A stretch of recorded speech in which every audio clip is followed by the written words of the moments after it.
Hey, wealth builders. Welcome to Bitcoin Hard Talk episode 32.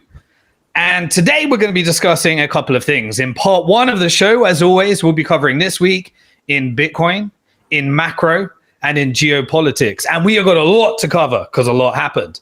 And in part two, we're going to make sure that you're up to speed with everything that's happening in China and Taiwan, which if you did not know, yesterday, China was circling around Taiwan. Taiwan pulled out the troops and Philippines retaliated. And also the US decided that and the United Nations issued warnings.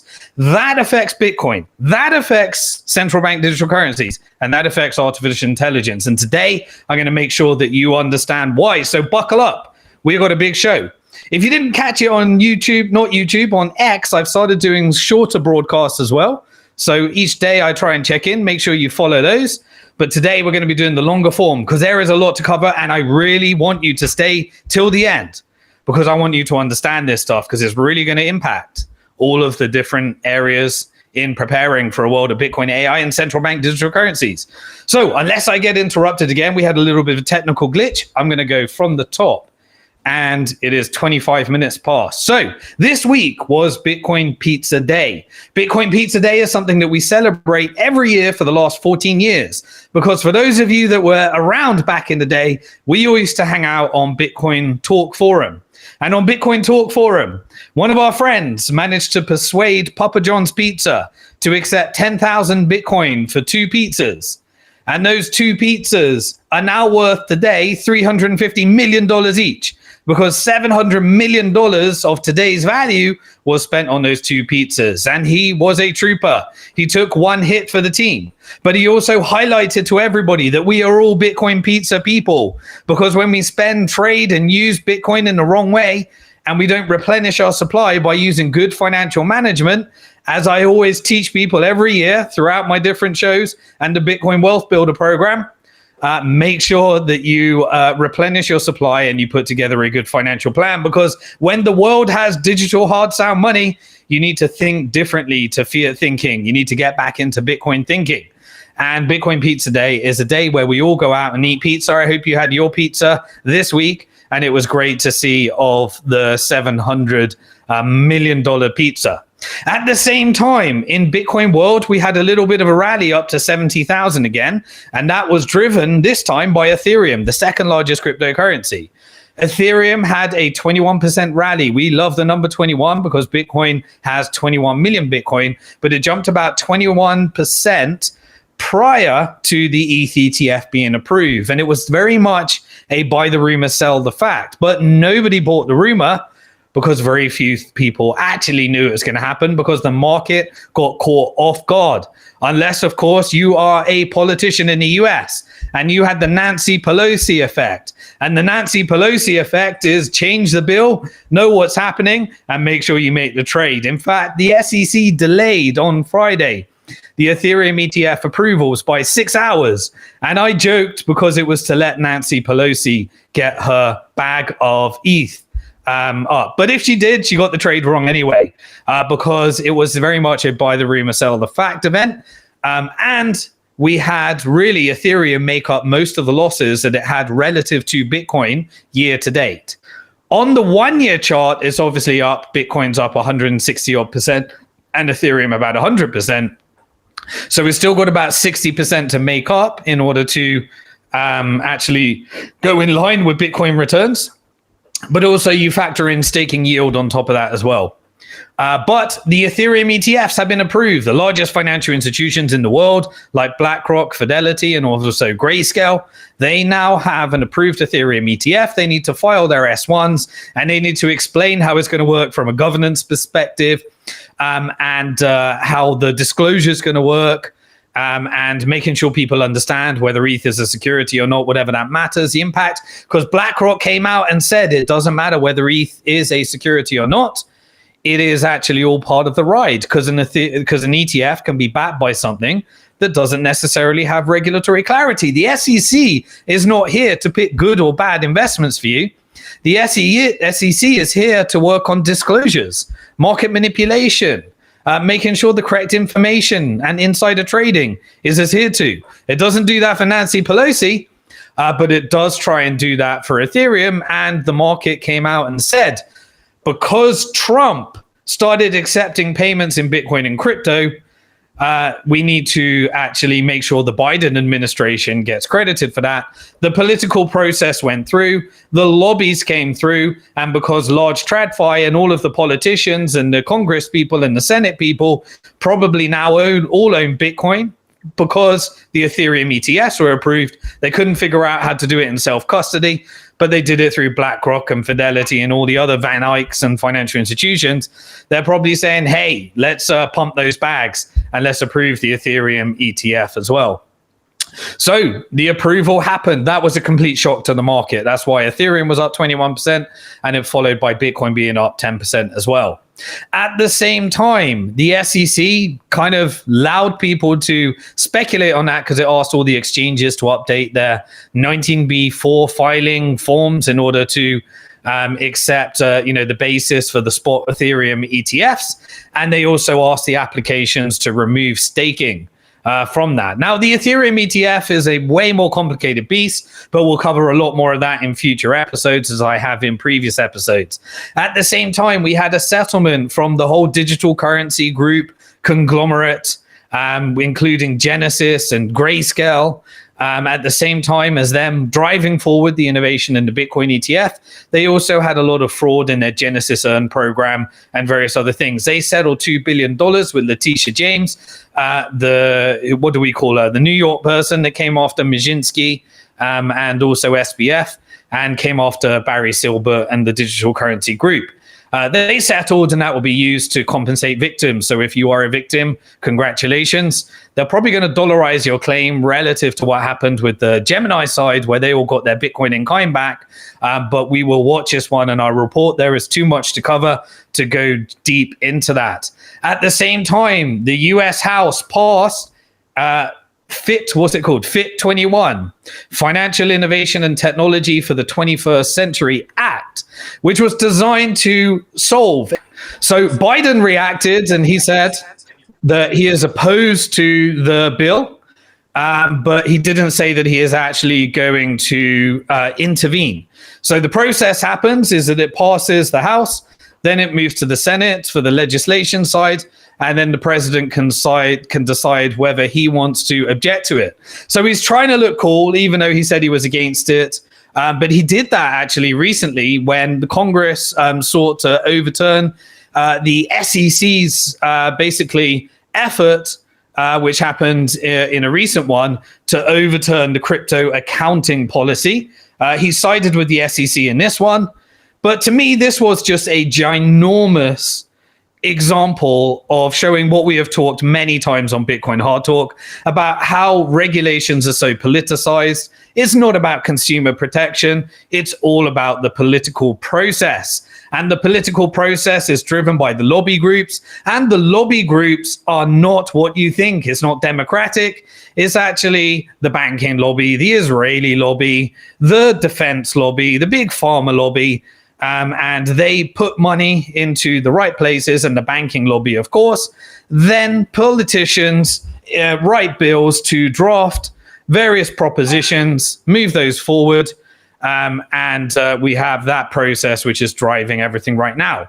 It appears that now that TradFi is in, now that the political process has run itself, it became very apparent that it is in the interest of whoever controls those lobby groups and purse strings, or that all the politicians now own Bitcoin, that they wanted to rush through for political reasons a pro-crypto stance. So we'll take it, and we will see what comes next. Of course, the SEC chair, Gary Gensler, he came out and was really strictly against the legislation and saying that we want to take jurisdiction over it. He created a lengthy statement.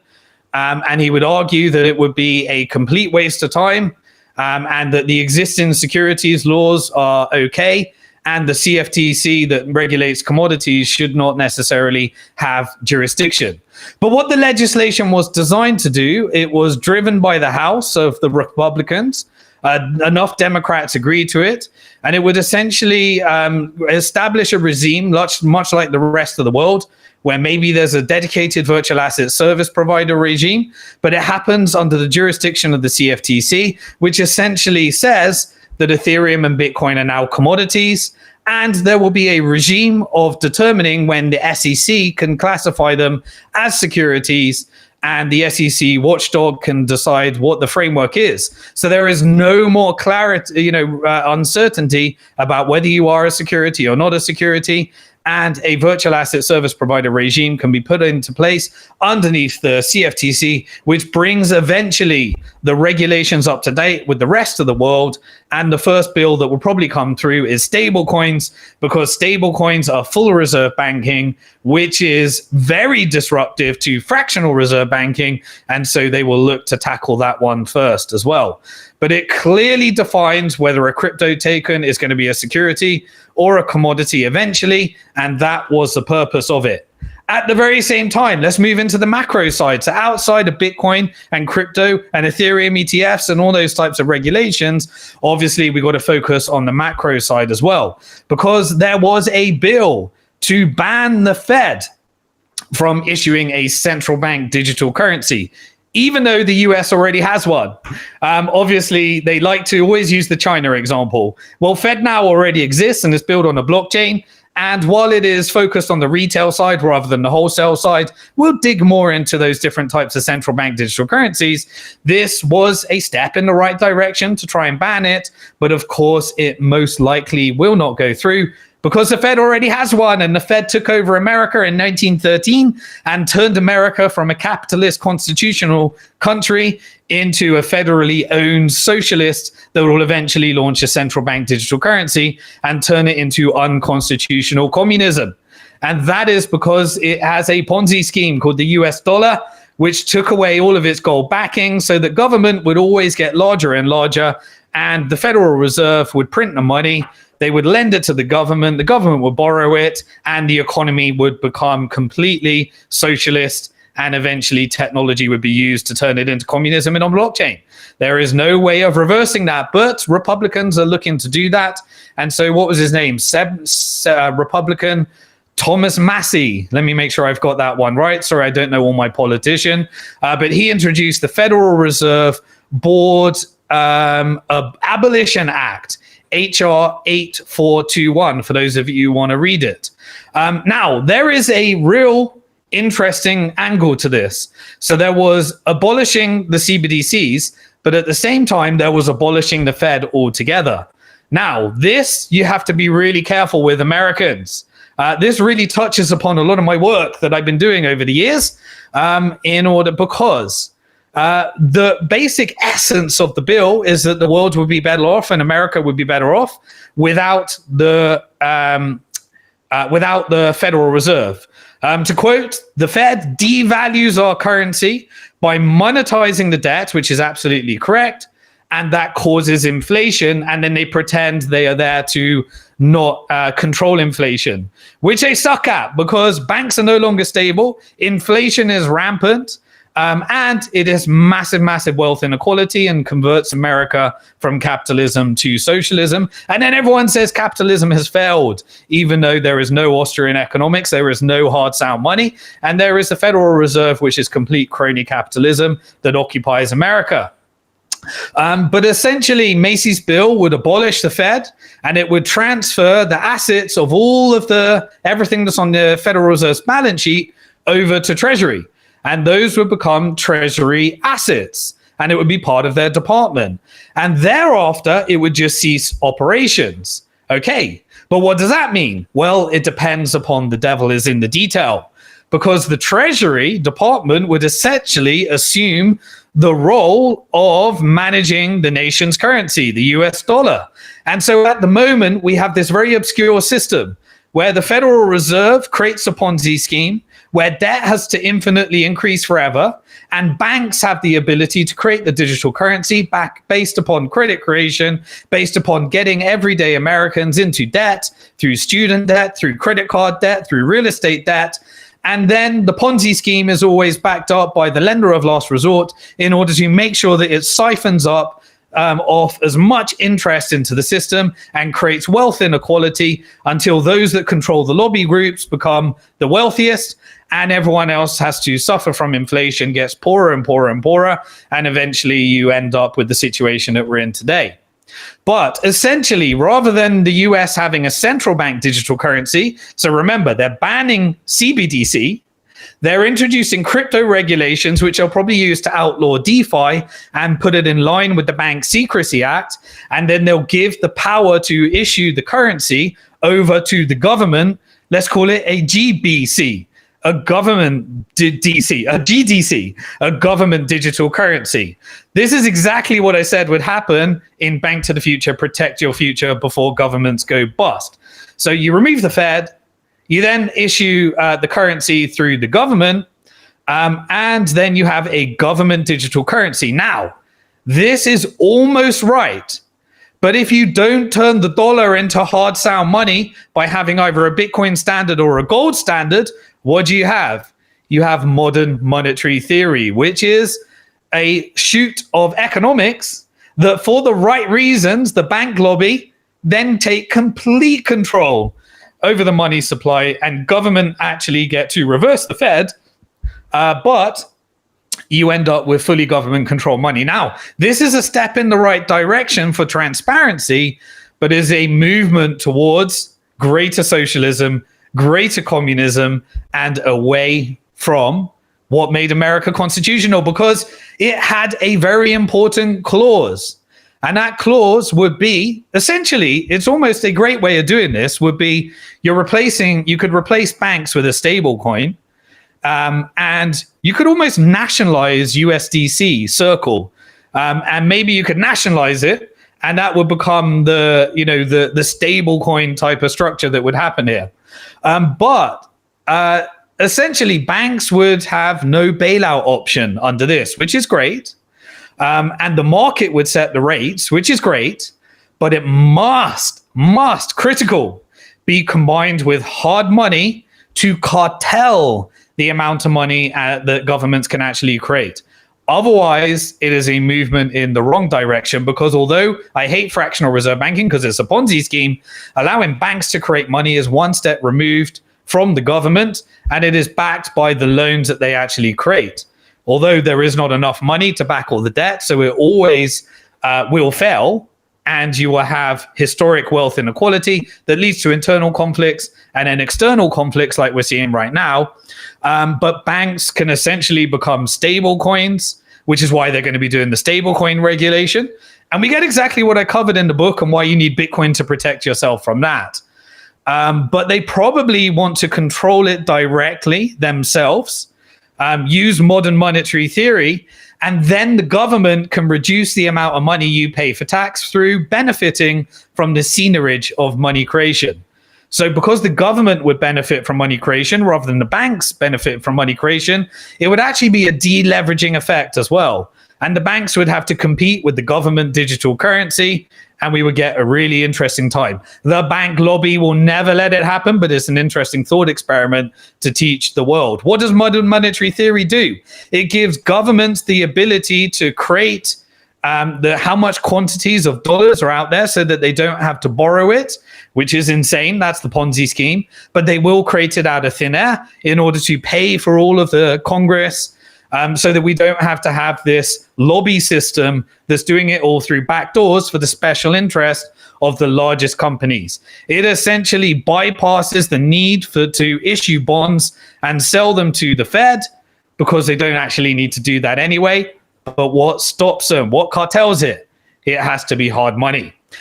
For those of you that don't know your economics, basically you used to have Islamic philosophy. I've covered this in the Islamic video.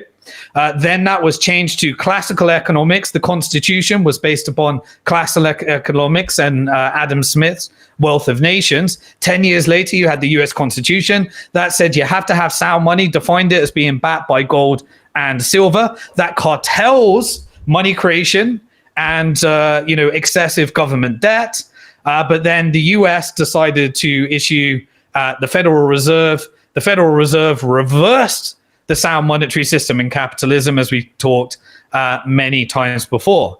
But under sound money, you need to cartel government by backing, even if it's a central bank digital currency or a government-backed digital currency, by backing it by something scarce. Obviously, gold historically was that role, but then because you couldn't self-custody it and central banks would custody it, you had countries using other people's central banks and in geopolitical tension, confiscating each other's gold and using inflation in order to seize everybody's gold that set that at the moment. But Bitcoin solves that problem. It gives you complete auditability and the easy way of transporting it and self-custody. So a Bitcoin standard would be vastly superior to a gold standard. And really, the countries that would be the next world reserve currency, central bank digital currencies, would back it most likely by oil, gold, Bitcoin, and cartel how much expenditure governments can create in order to create smaller governments and transition to Austrian economics, which believes in free markets, which was based upon those Islamic principles that then was co-opted by mercantilism that led to all of the where the UK and everybody did their colonialism in order to justify bigger and bigger governments through that. So essentially, they need to use the blueprint for sound money, but the conversations are being had and the bills are being out there. And it looks like we are going to have these conversations. Remember, the Constitution said that the US dollar has to be backed by a certain amount of, or convertible into a certain amount of gold and silver. Let's see what happens, because otherwise you're just going to have modern monetary theory by ending the Fed. And that is a necessary step to get where? To a sound money standard. We shall see. But any monetary system based upon unbacked, irresponsible, will always lead to larger government and controlled by banksters and politicians through lobby groups, and it is unsound. And it will probably, through this, most likely the last Bretton Woods meeting where you had such a big monetary renegotiation, it required World War II in order to get there, and it will probably require World War III in order to get back to sound money and take out the lobby groups. So let's now move into the two additional parts. The third part is we're going to be doing this week in macro, and then that's going to lead very nicely into part two, where we're going to be covering everything that you need to know about the China-Taiwan escalation. If you are watching this before we go through macro, I'm going to take a quick water break. Do me a favor, if you're watching on YouTube, hit the like button, it helps. Put a comment in there. I will reply to the comments later. Let us know in the live chat if you're enjoying this. Now we got through our technical issues. And please do retweet and help us with the algorithms, because the content that we're covering often isn't liked by if I say the wrong word. So help us out, get the algorithms going. And I will continue with This Week in Geopolitics, and then we're going to be doing China and Taiwan. Okay, awesome. Okay, so this week in macro, let me cover as much as we can, and I'll try. I always say that. But what happened is, well, we got the results of the Q1 Treasury dumping from China. This was the largest dump that China has ever done in one quarter of US Treasuries in history. It was $53.3 billion in Q1 2024. So the China is completely de-investing from the US, and obviously US is retaliating with things like TikTok bans and all sorts of stuff. At the same time, this alliance between China, Russia, and Iran, which is strengthening every day, and the new corridor is being built through BRICS, Russia decided to buy about $4 billion worth of weapons from India, and using Indian rupees as the currency as part of the BRICS corridor. So this is making sure that they don't settle in US dollars anymore. That's the whole mission with the BRICS. So they bought about $4 billion of weapons from India, and obviously they are building their corridors, which involved Russia, Iran, and China to get self-passage to India as well, even though India is looking to be neutral in its political side at the moment, but it will eventually have to pick its allies depending on how it escalates. At the same time, Russia decided to fire a double financial weapon of mass destruction, which is that they decided to seize $700 million, not quite in the billions, so it's quite small, of assets from Germany and Italy. And these assets were belonging to three Western banks, essentially. UniCredit, which is an Italian bank, Deutsche Bank, which is a German bank, bad silver position for those of you who don't know, and Commerzbank as well from the German side as well. So US is obviously fired those financial weapons of mass destruction and sanctions. Russia's doing their own, and we're hitting this tit-to-tack that's going to expose the banks and weaken their reserve assets as we start to see whether those asset reserve liabilities can handle these types of attacks. We even had the death of a president. The president in Iran obviously died in a helicopter accident. Depending on what side of geopolitics, there were people that were very sad by that. There were people that were even celebrating by that, depending on which side of the geopolitics that you sit in. But obviously lots of speculation or whether foul play has occurred. And there is a new 5-day holiday period in Iran as a result of the death and other politicians that were involved in that as well. That really created more geopolitical divides as well, based upon the reactions. America reacted by saying he's got blood on his hands. Russia and China obviously reacted, offering their condolences, and many other Middle Eastern countries as well, as it really drew different countries in the Middle East closer as well. But China had then later afterward came out and it said that it is looking to strengthen its relations with Iran following the death of the president as well. What else did we get? On the Israeli side, we got Spain. They decided to come out and they actually went and said, we're going to ban shipments that are carrying weapons for Israel from using any of its Spanish ports. So that was a new weapon that's being used in order to try and cartel the fact that Israel is creating this additional escalation into eliminating Palestine altogether, as they always had the goal, because they didn't believe that it has a right to exist as a state. And they use America in order to take the Federal Reserve's money printing, redistribute the money into the US military industrial complex, which then allows them to take Federal Reserve money that creates wealth inequality from everyday Americans over to the military industrial complex and buy Congress people so that they can get legislation in their favor. Spain, Norway, and Ireland all officially decided that they're going to recognize Palestine as an independent state. But that's around 145 different countries already. There's only one country that doesn't, and that's America. And America has a bunch of people that abstains, and because it's in the Security Council of the United Nations, it vetoes it because all the Congress people are owned and receive money from the Israeli lobby, which intervenes in US politics, and the Federal Reserve is used in order to support some Israeli first policies. We had a United Nations application for the arrest of Benjamin Netanyahu at the same time as the Hamas leader. And so there was an arrest warrant by the International Criminal Court, the ICC, which is, it was just like what they did with Putin. And obviously, those that are controlled by the Israeli lobby and American Congress members, they all receive money from the Israeli lobby. So they said, outrageous! Despite all the raw crimes that are being investigated by the highest court, the International Criminal, the ICJ, as well as the ICC as well. So at the same time, what did US do? Well, it threatened to sanction the International Criminal Court and literally take down the very same system that they were using in order to get an arrest warrant for Putin. And now Netanyahu, if this goes through, cannot visit certain countries, which and America is exposed for its lobby groups and everything that happens there.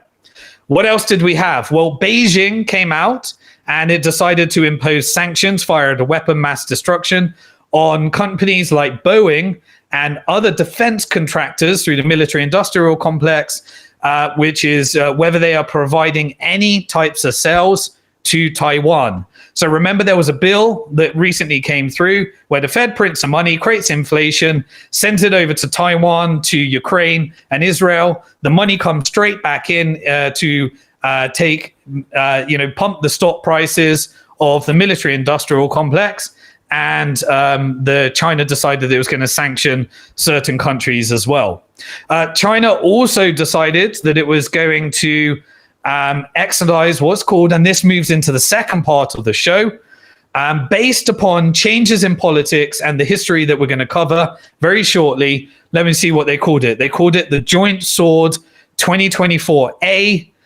Where they yesterday, at the same time as everybody celebrating the ETH ETF and the pro-crypto regulations and all the stuff, very confusing, they started surrounding Taiwan as they have done before, and they started surrounding them from all directions. The US essentially came out and said that it will go to war with China to keep Taiwan safe. So America now has commitments to Israel in order to maintain that Palestine never has its freedom or its state. It also has a commitment to Ukraine and NATO in order to ensure that the Cold War continues, and ensure that Russia does not expand its territory. And also now it is flexing, saying it will go to war with China, with Iran, with Russia, in order to protect those geopolitical ties with Taiwan. Why would it do that? Well, we know how we do things here. We follow the money. So now we're going to go back in history and follow the money and understand why this is the big one of all big ones. And I've always said, whatever else is happening in the world, the one you need to watch is Taiwan and China. On a financial hat, the humanitarian crisis, we obviously always call out as well. So if you're enjoying this, I'm now going to move into part two. Part two is where we're going to go through following the money, Taiwan, China, the history, how it affects Bitcoin, how it affects artificial intelligence, how it affects central bank digital currencies, and why we should avoid this escalation at all cost, and what would likely escalate it. So like, retweet, share, subscribe, do whatever we need to do. Let's get some more people. I want as many people aware of these following the money trends so that we can be more prepared for it. I'll take a quick water break after 3. Please do that. 1, 2, 3. Share, tweet, like.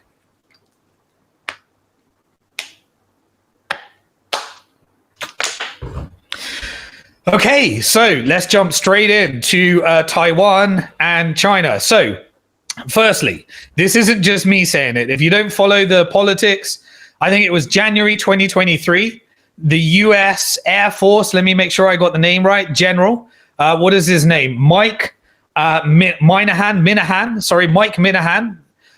who's basically, he wrote a memo in January 2023 to officers in air mobility and was warning. What was he warning? The memo warned that the US and China were marching full steam ahead, making sure I get the quote right, towards fighting a cataclysmic, whatever we call it, a cataclysmic war over Taiwan, and it's going to happen very, very soon. This was in January 2023. We also had, he wrote, this is what he actually said. Let's have a look at it. My gut tells me we will fight in 2025. So that's next year. That was predicted in 2023. And I'm going to share why I think those are likely and what the key dates are that we need to be aware of. In 2021, who was this? Philip Davidson. Who's Philip Davidson? He's an admiral of the US Navy, and he's the coordinator or commander, of the US Indo-Pacific Command. He predicted that war with China and Taiwan would happen by 2027. So those are the types of people, these are the warnings that we've had. China started the largest and fastest and most comprehensive military buildup that we have ever seen over the last few years ahead of this, and that was since World War II. So you could argue And again, military experts can kind of tell me whether this is right or wrong.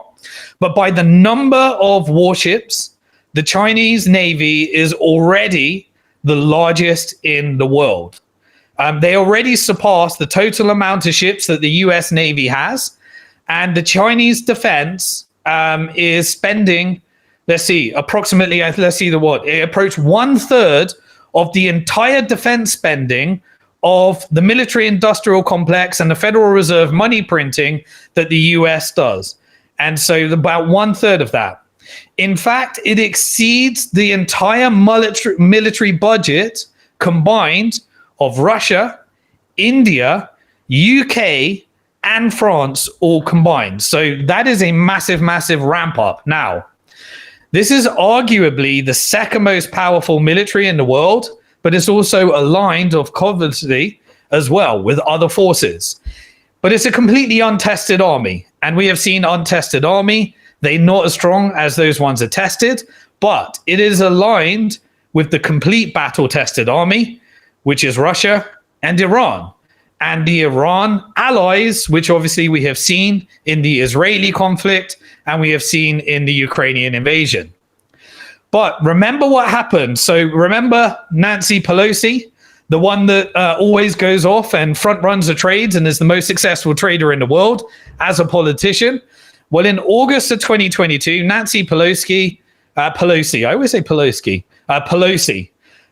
she made her way over to Taiwan. And this was responded similar way to how it was just responded, but it was a bit more aggressive. So back in August, there was Chinese fighter jets. They were all surrounding Taiwan. They want to flex exactly what they would do.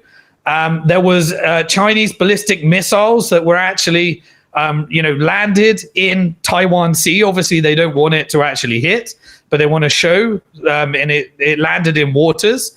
And even several more flew directly over Taiwan airspace as well. And it has escalated again yesterday as well. So make sure you're watching that and following that as well. We'll be following it as always in Bitcoin Hard Talk because we like to follow the money and make sure we understand how the geopolitical events impact us so we can build and protect our wealth and get ready for a Bitcoin AI CBDC world. But there is a real possibility that there is a full-scale Chinese invasion because they have already said that they are going to do that, because they said they will reunify with Taiwan. But I want to make sure everyone understands why the clock is ticking for that as well. This could easily, if we are to believe the US, pull the US into war with other global superpowers as well, including Japan, and it could be a complete catastrophic 21st century war. And there are certain trigger events that would allow that to happen. And one of those is China not caring based upon the policies that both Trump and Biden have put forward that I want to make sure you understand when you're deciding how you're going to be voting in the 2024 election. If you're American, that is, of course. So what I want to answer as well is, why is this actually happening in 2024? What is it that makes Taiwan so valuable to both USA and China, where they will do anything for Taiwan? And I'd call it probably the most dangerous escalation of all of the different escalations of the 21st century. The answer to that is microchips. And I know that they may sound like something, but I want by the end of this video you to really understand why microchips matter and why China has always claimed that Taiwan is a part of the One China policy and China. To understand that, let's go through a bit of the history and then we'll come back to why this is so important. So to understand the geopolitics in China, think of China as what we call the People's Republic of China, PRC. And let me use that PRC. So think of China as you know it as the PRC. The PRC is controlled by or governed by the China Communist Party. And although it's called the China Communist Party, it has regional capitalism. It's not communist, but it has a slightly different methodology for governing than America. So America has state capitalism and federal policies, which act similar to China, but freedom of speech and various other things are much greater within America. But obviously CBDs change that. There is one major policy difference with the China Communist Party. If you become a statistically important company, you don't get to own China. You become part of the government and you become an ally of the government. Whereas in America, you get to control America because you reinvest your funds into the lobby group, you pay for the campaigns of Congress, and then billionaires control America. But in China, billionaires can't control China because you become part of the political movement or the PRC. But it is fully capitalist on top of that. And obviously there are different levels of human rights violations and all sorts of stuff. But every day, China is looking more and more like America, and America is looking more and more like China. But the freedom of speech thing and the Constitution, which is why it's so important for America to defend its Constitution, is the difference. But obviously, as you know, the Fed changed that when they took over the dollar. And even Taiwan is engaged in this process right now. So remember, China, we call that the People's Republic of China. And then think of Taiwan as the government of what used to be the old China government. It was called the Republic of China, ROC. So China as you know it, PRC, and Taiwan as the Republic of China. Confusing, hey? Why would Taiwan government be called the Republic of China? Well, that's a history you need to understand. So between 1927 and 1949, towards the end of World War II, and towards the end of the Bretton Woods, there was a massive civil war within China. This is following what they call the century of century of humiliation, where China was really just going after civil war and war after war. But it was a civil war in order for the People's Republic of China, PRC, in order to control the governance of the whole of China with the Republic of China. And the People's Republic of China, China as we know it today, the PRC, controlled by the CCP, the China Communist Party, it essentially won the civil war. And it took over Chinese mainland as we know it. But the previous leadership in the civil war, the Republic of China, it retreated to an island of Taiwan. And so Taiwan is an island, and it retreated that in 1949. This is just after Bretton Woods. The New World Order had been formed, and China was going through a civil war while the rest of the world was trying to adjust to the New World Order. But it was essentially the reason it went to Taiwan is because Taiwan, that island, was annexed by the Qing dynasty, which was around about 1683. Then the annexation, it was conquered and it was annexed by Japan in 1895. And then it was returned after this event back to the Republic of China after World War II in 1945. And so after the Civil War, it then retreated in 1949. And the Republic of China, after the retreat to Taiwan, it essentially marked the end of all of the shooting between the People's Republic of China, PRC, and the Republic of China, ROC. But there was no peace treaty. It was never formally defined in its peace treaty. So you could say that the civil war between both sides has remained on pause for 75 years. Just like in Israel, where you've had an illegal occupation of Palestine from the Zionist movement for 75 years, you've also had this unresolved, but they use diplomatic relations. But there's always been this tension. It's unresolved from when the New World Order was set up after Bretton Woods. So what is that order and what is the diplomatic ties? Well, the People's Republic of China, which is China as we know it today, they assert that it is the sole legitimate government of all of China. And it has that one China policy, which it believes includes Hong Kong, Taiwan, and Hong Kong was on a 99-year lease to the British Empire, and it recently exerted that in order to unify with Hong Kong. Now, Taiwan actually constitutes a part of China. And it has this little game where it's essentially called, it's obviously part of, it still buys into the one China policy, but Beijing doesn't view Taiwan as an independent country. But Taiwan sees itself as being led, essentially, well, China sees itself as Taiwan is being led by a rogue government called the Republic of China, and it still sees itself. It sees it that in that way. The People's Republic of China, it refuses to have any type of diplomatic relations with any country that recognizes the Republic of China. And so, due to the fact that the People's Republic of China is obviously the largest, well, the second largest populace, because India recently took over. It has the largest manufacturing industry in the world. It is the largest economic base, just behind US, and rotates around there depending on how you measure. And the majority of the world have essentially abandoned any kind of diplomatic relations with the Republic of China, ROC.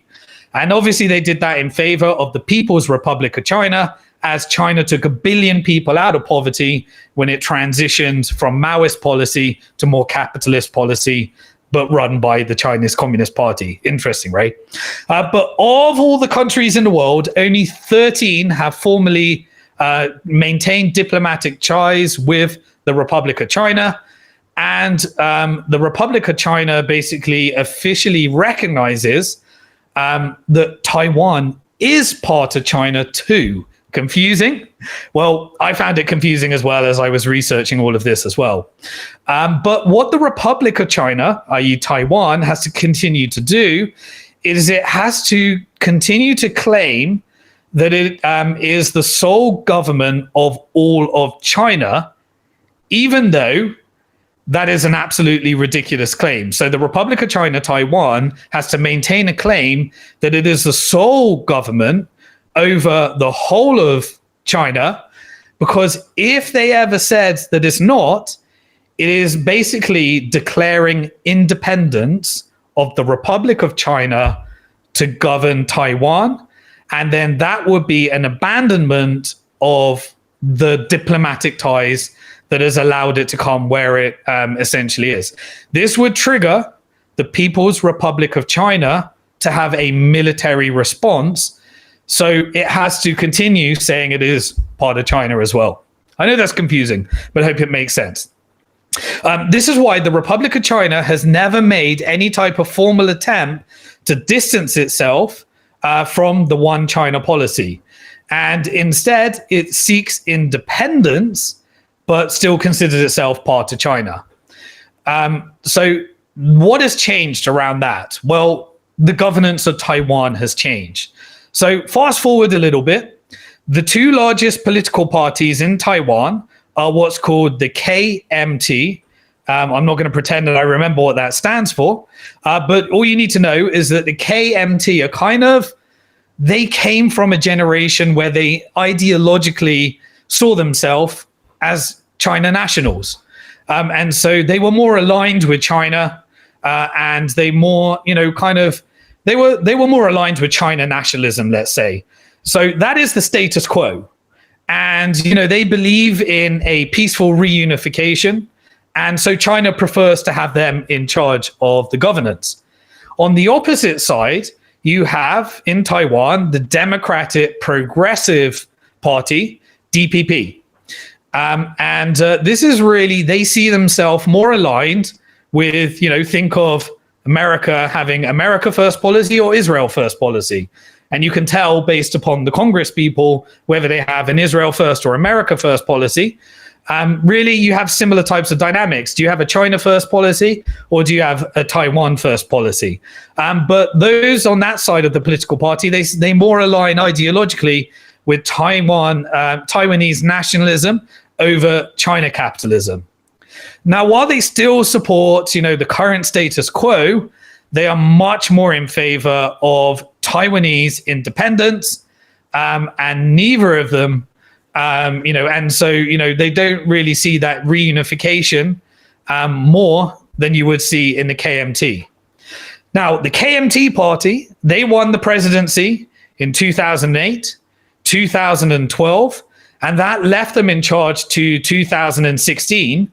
But because they were in charge for you have to change leadership. But they had good relations with the PRC.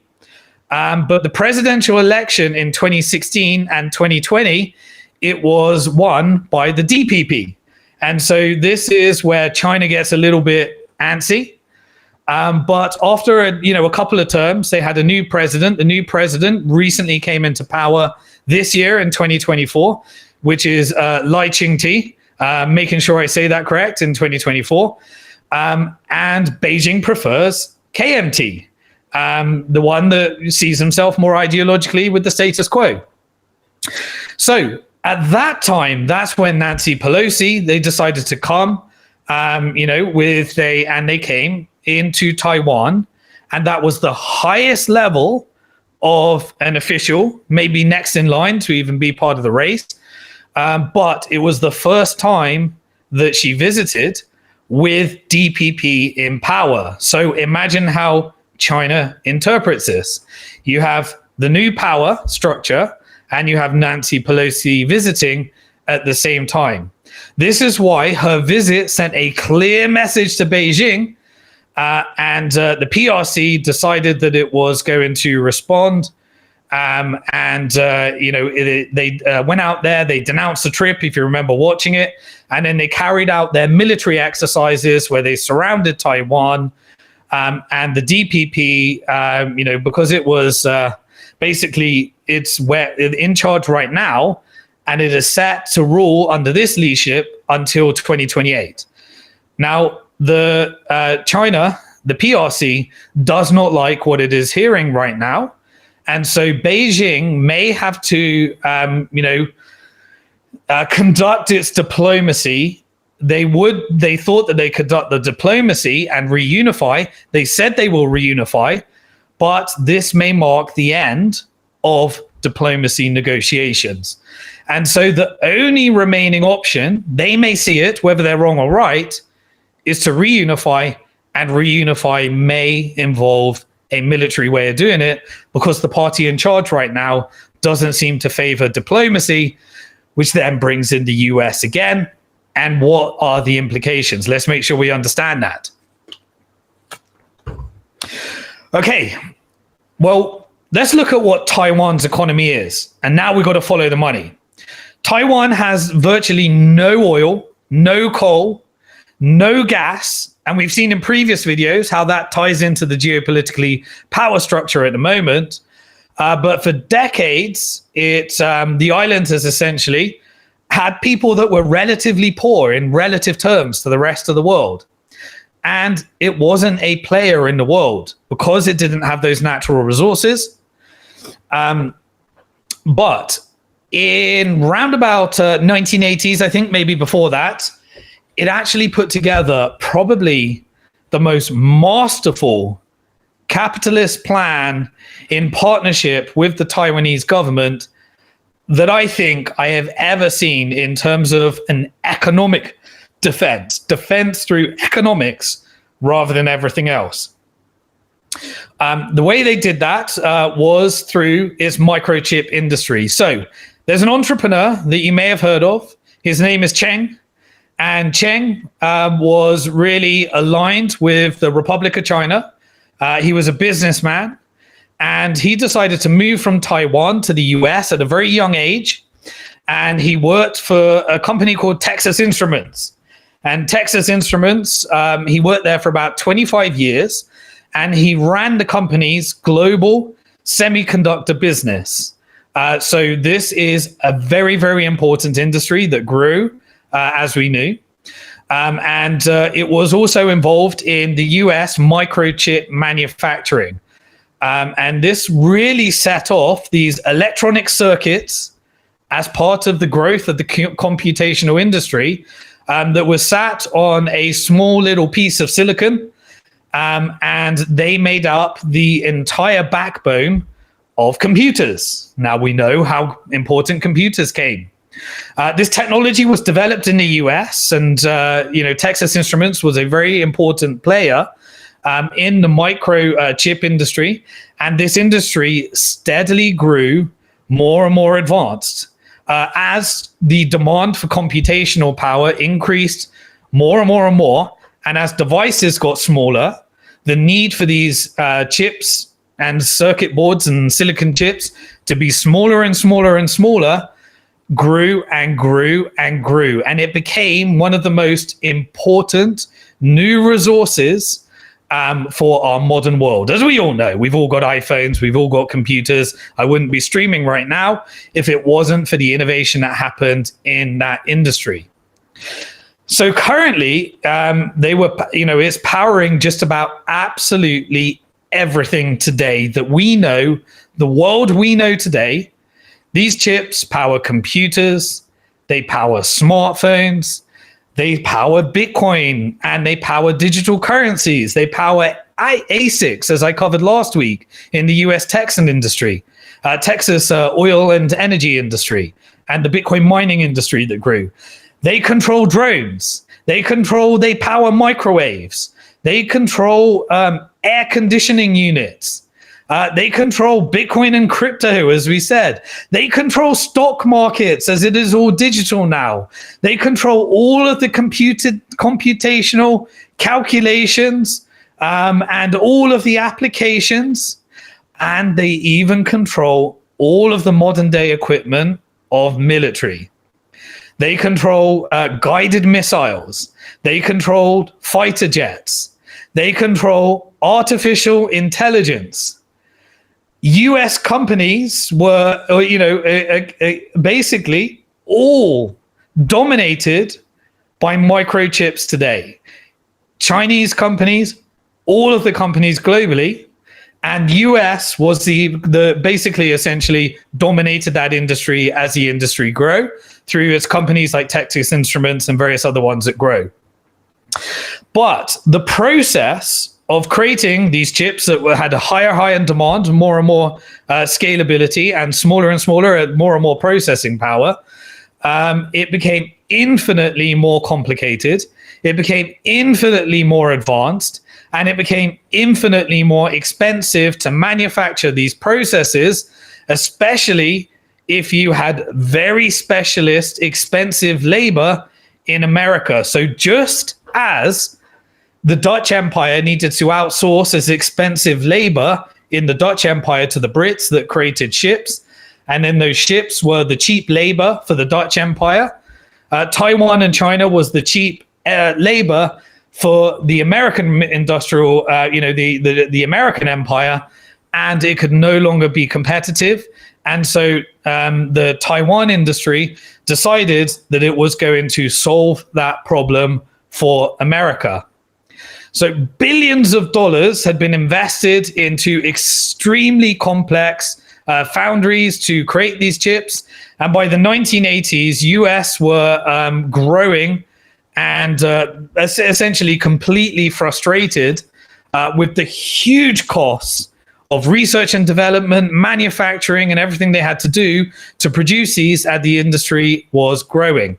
And so in came Cheng. Cheng decided he was going to leave Texas Instruments, and he was going to go back to Taiwan, and he was going to speak to the Republic of China in Taiwan, and the Republic of China and Cheng came up with essentially a plan to support US and at the same time defend the Republic of China from the People's Republic in China.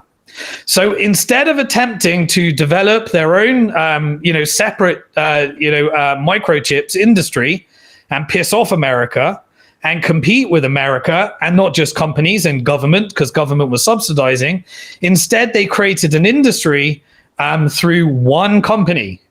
And that company was strictly focused on the really expensive and laborious processes and the manufacturing part, so that the companies across America and various other places could outsource the manufacturing of these microchips into this one company in Taiwan, and I'll share which company that is. So what happened? Then the US just decided, as did the British Empire and the Dutch Empire, to outsource the most expensive processes and the complicated microchip manufacturing industry completely became dependent upon this one company in Taiwan. Why? Because they could lower the cost. We all wanted cheaper advice. We all wanted better advices. And they could increase their profit, obviously, and create better innovation, reinvest that, and the computational industry grew and grew and grew into what it became today. But it also secured Taiwan's position as a complete critical component of the microchip industry. And so roundabout by 1986, the Republic of China, through Taiwan, the government, they founded what is known and called the Taiwan Semiconductor or Manufacturing Company, TSMC. Now, many of you that are part of the industry, you probably know that, but this evolved into essentially the most powerful corporation in the world that probably none of you or some of you have never heard of. To put it in context, 48% of the startup capital, so it was a pure government partnership, was put in by the Republic of China government. So 48%, just under half of the capital, and the rest of it was wealthy Taiwanese citizens and tycoons within Taiwan. So now we got TSMC. It was able to basically push the prices lower and lower and lower and reduce the manufacturing costs in Taiwan. And it became the major microchip company across the United States, across Europe, and across Japan. So all of those different industries, and all of them outsource their manufacturing and processes to Taiwan. That's why you get the whole made in Taiwan thing. Okay, so what type of companies started to use them? So AMD, if you're familiar with ASIC manufacturing for Bitcoin mining, AMD is the major bottleneck in order to get those. NVIDIA, we had Intel, outsourced it to Taiwan. IBM, outsourced it to Taiwan. Sony, outsourced it to Taiwan. Broadcom, outsourced it to Taiwan. Qualcomm, outsourced it to Taiwan. Apple, outsourced it to Taiwan. So by the 2010s, Apple became TSMC's largest customer. Let's look at some of the stats. So $17 billion was paid just for chip manufacturing services in 2022 by Apple today. This was in 2022, so 2 years ago. The outsourcing, it is essential for all iPhones. It is essential for all iMacs, and it is essential for all iPads. It is the most advanced manufacturing designs, and even Apple, that is now trying to take on some of its own chip manufacturing, it can literally only do a part of the process, and all of it is 100% dependent upon this single company in Taiwan. The entire industry. Put that in context. TSMC, let's see, what is the size of the company right now? What is the largest and most valuable semiconductor company in the entire world? It's one of the most valuable companies, full stop, in the entire world. Its current market capitalization is only behind the likes of Google and Amazon. In fact, it is $720 billion in terms of its market cap. So TMC at $720 billion makes it, while we haven't got the transparent data on many of the largest companies in China, it makes it the 8th most valuable publicly traded company in the entire world. They manufacture tens and billions of dollars worth of microchips. And we've already said they do that for the largest company in the world, the second largest company in the world, the fourth largest company in the world, the fifth largest company in the world, the sixth largest company in the world, the 23rd largest company in the world, and the 63rd largest company in the world. And of course, all the companies that aren't even the largest companies in the world. So Taiwan collectively manufactures 68% today of all microchips that are made in the entire world today, that one company. They manufacture more than 90% of the world's most complex, cutting-edge microchips. So those are the chips that are essential for the emergence of the quantum computing industry and the artificial intelligence industry. So all artificial intelligence applications, the chips that are needed behind that computational power, is 90% manufactured by this one company in Taiwan. This makes, just this one company and this one industry makes Taiwan a top 20 global economy on its own because of this industry. And it is what makes Taiwan's security vital to both the interests of all of the nations in the world. And we're talking the US Department of Defense. They recently conducted one of those, what do they call it?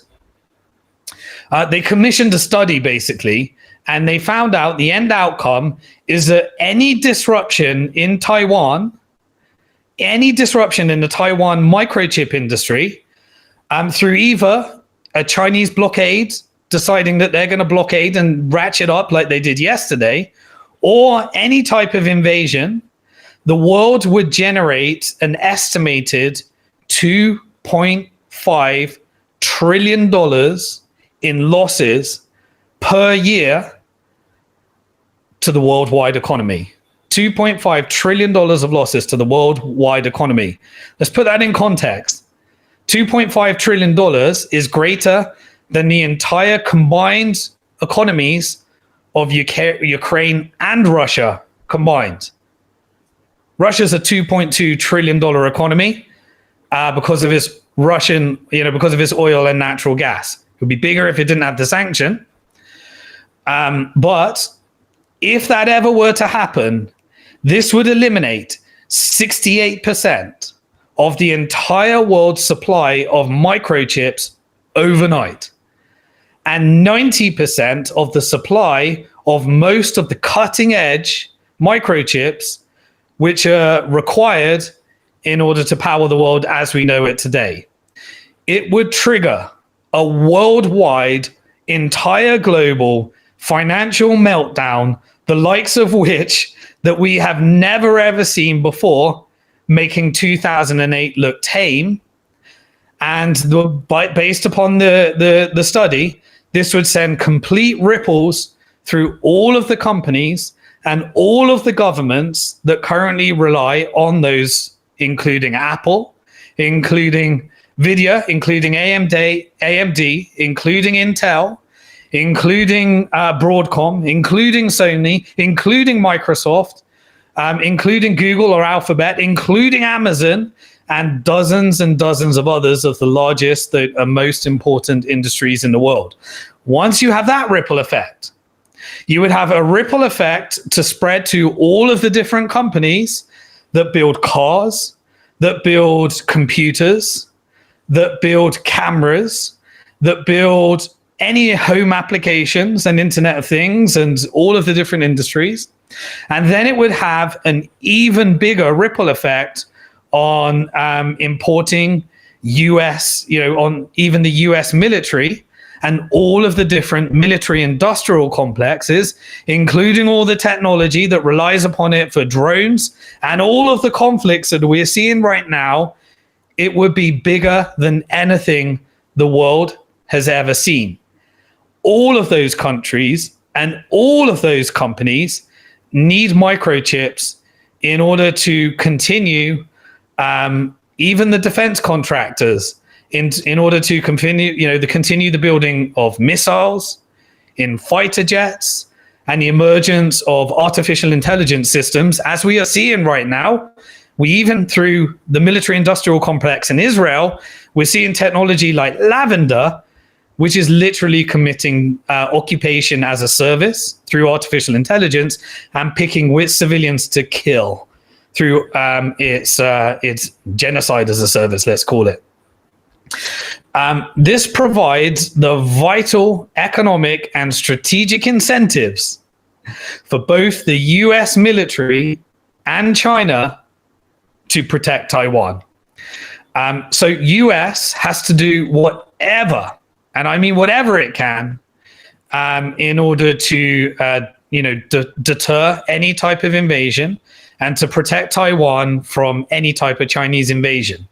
And yesterday we got that escalation, and all of the predictions are that this will happen either by 2025 or 2027, and we have a change in political power within Taiwan, where these decisions have to be made, and most likely will be made, because of this massive microchip industry. And so Taiwan really calls this industry that Chang created with the Republic of China, essentially the Silicon Shield, because it is so important. And obviously it used a lot of those efforts in order to build up its military protection as well, and a very powerful army as well, but an untested army, and China obviously is aligned with tested armies like Russia and Iran that have learned. And US is obviously testing out a lot of it through its proxy wars, through NATO, and getting the whole world to fund the military industrial complex, as we have seen, in order to justify the printing of the Federal Reserve that's causing inflation, that's causing a conflict that people are suffering from right now. But just like the US, China has its own technology sector as well. It has been investing at a record rate, and it is highly dependent upon Taiwan's chips and its foundries. So it benefits from no disruption to the status quo. However, there has recently been, that started from the Trump administration through to the Biden administration, an economic war, a trade war, a sanction war, and a currency war between China and America.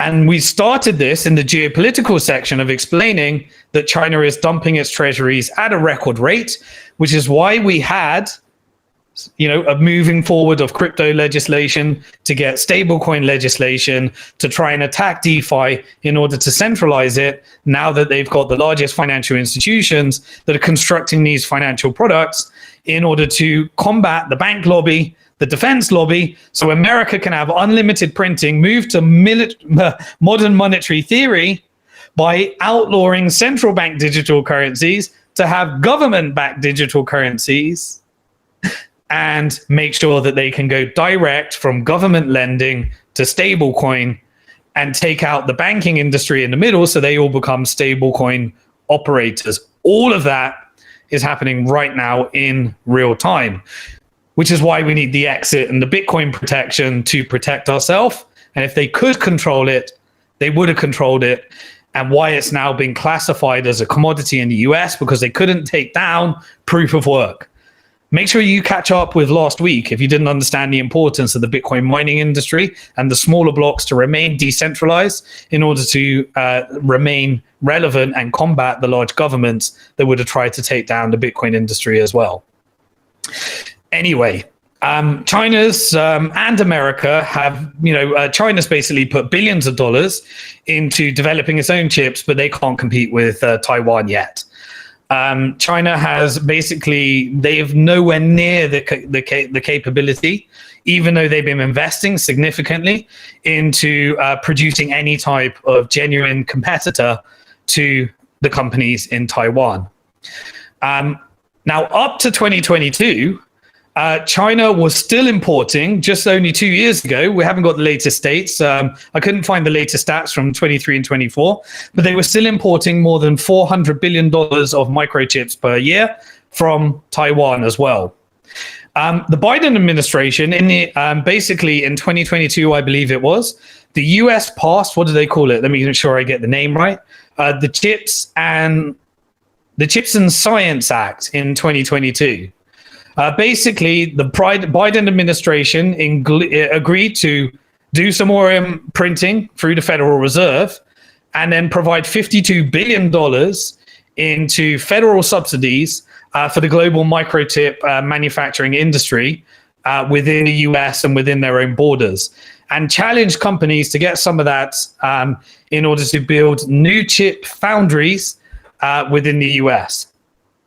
But the US global chip manufacturing industry, basically, it was about 37% before the Taiwan plan, round about in 1990, and it now dwindled to about today of about 12% US dominance of the industry. So most US computers, they outsource, as we said, their manufacturing to Taiwan. And the chip producing companies, they have basically announced they're going to do the construction of their own chip foundries as a result of this subsidy across the US. But the companies that said they're going to do that was Intel, Samsung, Micron, and also, surprisingly, from Taiwan, TSMC themselves. This has created an interesting geopolitical situation. Remember, all government intervention leads to the opposite effects normally, where now the Taiwan is looking to question its relationships with the Biden administration and the Trump administration of the last two. Because are they better off when they're being encouraged to build and take away the Taiwan shield that defends them from China by having the industry in America? Or are they better off becoming part of reunification with the People's Republic of China, the PRC? That question is to be answered. And we've got the less China-leaning party in charge until 2028. So what is China going to do up until 2028? Now, the US, how are the US actually getting on? Are they looking to protect themselves? So obviously, America first policy, rather than Taiwan first policy, is potentially leading to a China first policy, because if China didn't have much to lose, you remove the silicon shield for Taiwan. Game theory and the geopolitical situation is all playing out in real time. So there was a new announcement of with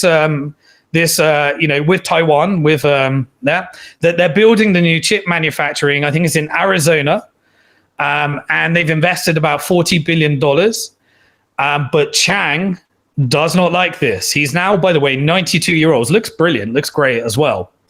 He was the original founder of TSMC, and he has become one of the most vocal and biggest critics of the Biden administration and its plan to destabilize and take away the silicon shield in Taiwan. So he is accusing both the US and TSMC of hollowing out the Taiwan's security and by exporting chip manufacturing to the US. They see this as a threat to Taiwan's security. So if, for example, America were to return as a chip manufacturer, then they could, if they were to rise to being one of the most strategic incentives for Taiwan. And so this would be one of the most strategic incentives for an invasion by China if Taiwan no longer matters and the shield has gone down. Because what other types of things did the Biden administration and Trump administration do? Well, they implemented tariffs and sanctions to stop Taiwan trading those chips with China. So imagine if China doesn't care anymore and Taiwan decides that they're going to favor with America with these policies and not supply chips to America.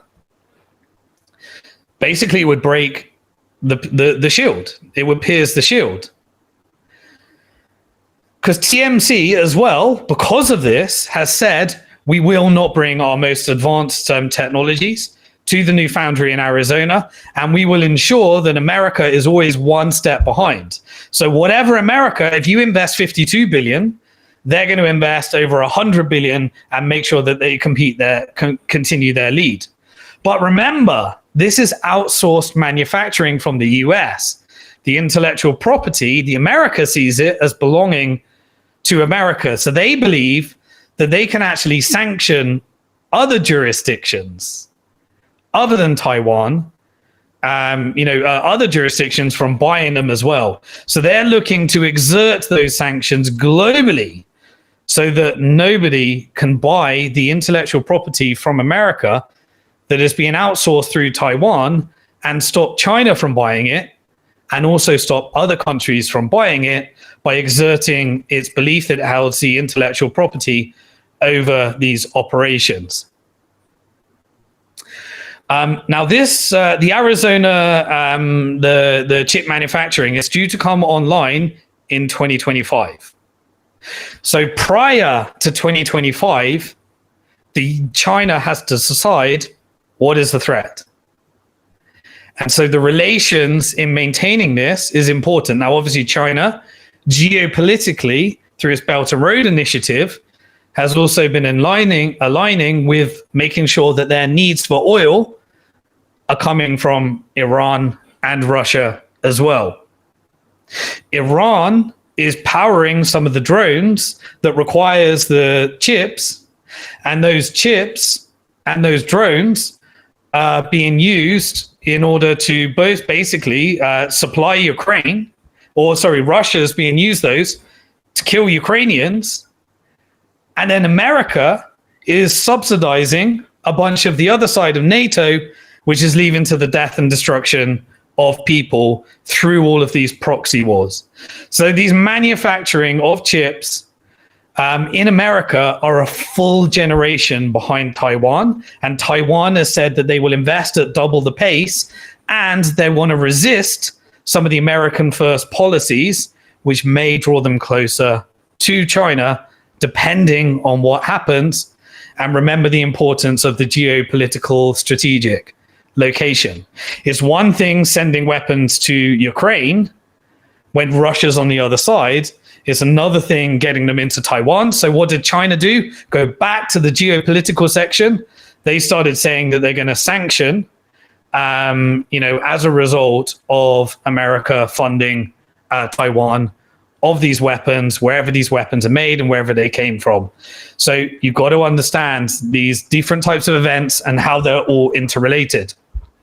What I'm actually going to be doing next month is, rather than me just speaking to you for a long time, going to be putting together a bit of an animation that's really thought out well, and going to be creating a new 4-part video series. If you didn't know, during the last halving cycle, I created a 4-part video series where I invested $1 million live based upon the geopolitical trends in a Bitcoin portfolio. That's gone 10x up, actually, even though there were some crazy things happen on the way. I'm going to create a new 4-part video series this year, and I'm going to really update it in line with a lot of the things that have happened and the currents that we're in right now. But what is America doing right now? Well, they're importing the export controls and they're escalating them further. So these export controls are being placed on China, which is also related to these microchips. As I said, in October of 2022, these are the final part of it so we can understand. The US introduced these export controls. And then we had the Nancy Pelosi visit, obviously. This restricted China's ability to buy or manufacture any microchips of their own if they were involved in any of the types of innovation that came from US jurisdiction, because they were outsourcing and the control of any of these restrictions, and really restrict China's manufacturing industry into obviously the high-end part of it, the AI part of it, and the chips that are also behind ASICs that are required in order to power US Bitcoin mining technology. And as we said, that's also part of the security effects in Taiwan. So now they're, as I said, looking to expand those sanctions to anybody that buys any of these chips as well. and that's causing that export control laws can essentially result in Taiwan providing any of these cutting edge chips for China. So what you've got to ask yourself the question as we get to the final part of this is that if China is being sanctioned from creating its own chips, what incentive would China have financially lose, from what incentive would they had and what financial loss would they had if they came in and invaded Taiwan anyway? Because they've already lost the industry that they needed to require. So the policies of the administration right now is determining exactly why we're getting the escalations as we are seeing right now. So this becomes very important timing because it was those import escalations and the currency wars and the trade wars and the export tariffs that is leading to Taiwan saying things about China, the posturing, and the situation that we're in right now.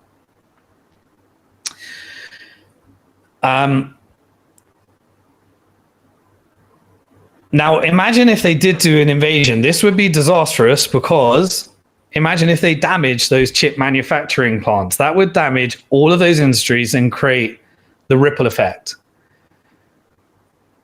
It wouldn't make any difference to China if those sanctioned and export tariffs had already crowded them out of the market already. This is the game. So why is China picking Q1 2024 in order to sell all of its US treasuries, strengthening it up its geopolitical alignment and arrangements, ensuring more and more independence with its allies, and then using that in order to engage in this tick for tack that we are seeing right now? And then the US is responding by dramatically exerting more and more of its funding and more of its export warfare. You can see where this is going. And you know that chip launch, even though it's going to be an inferior chip factory, is coming in 2025.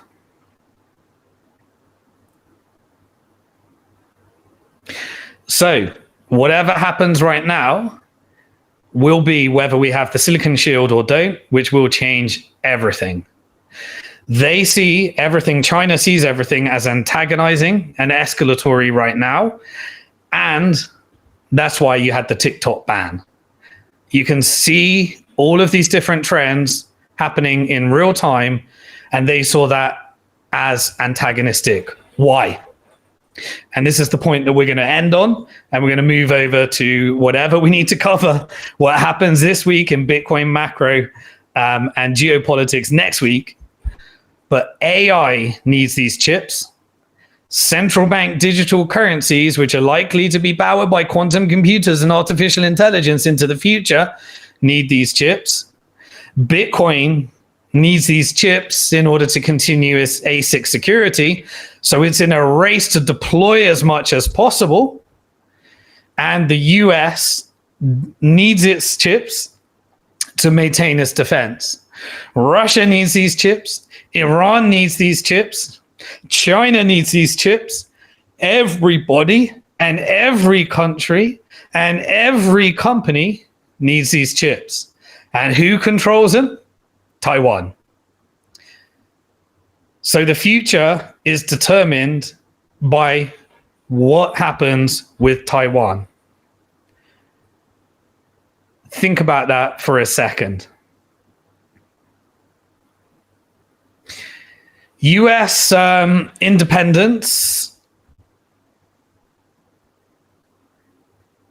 whether they decide that they're going to get chip neutrality, the timing of that happened, and whether China wants to do that before this 2025 launch, or the timing of the election change around 2028 and the forecast that this one is coming, kind of, to me, highlights the importance of de-escalating and making sure that we get this right. But no matter what, I want to make sure that you're always on the right side of these trends. And that's why I'm making sure that later in the next couple of months, I want to release that 4-part video series to pull this all together. And if you would like to be on the notification list, each and every week, I share updates in my newsletter on simondixon.com. You can join the Bitcoin Hard Talk membership portal. And by joining the Bitcoin Hard Talk membership portal, you get all of the free stuff. And I can make sure that you get those notifications by email of everything that's happening. Sorry for all of the different technology issues that we're having, but the show must go on because each week too much is happening. So always remember, you are alive at one of the most interesting and exciting times in financial history. Sometimes it can get really scary. And that's because if you haven't prepared for that, many are going to get wrecked, others are going to do really well. And I want to make sure that you are on the right side of this change so that we can try and do it with peace, love, and unity by understanding the trends and hanging out on X Spaces and making sure that we're learning from other people so that our politicians and our leaders do not drive us through controlling the media and making us think different things to what the reality is. And I want to make sure that you're always following the money so that you understand these trends before they happen and you are one step ahead of all of them as we transition to a world of Bitcoin, AI, and central bank digital currencies so that you can build and protect your wealth as we make that transition. I will see you in the Bitcoin Hard Talk membership portal. Subscribe to this channel, hit the bell symbol, hit all. Follow me on X. I'm going to be doing more short form content, and I will see you this time next week in Bitcoin Hard Talk episode 33, where I'm thinking of covering El Salvador next and how they're preparing to geopolitically align themselves with Bitcoin and prepare for this world. If you'd like to see that, put in the comment section below and let me know what you thought of this and what you would like to see next. Peace.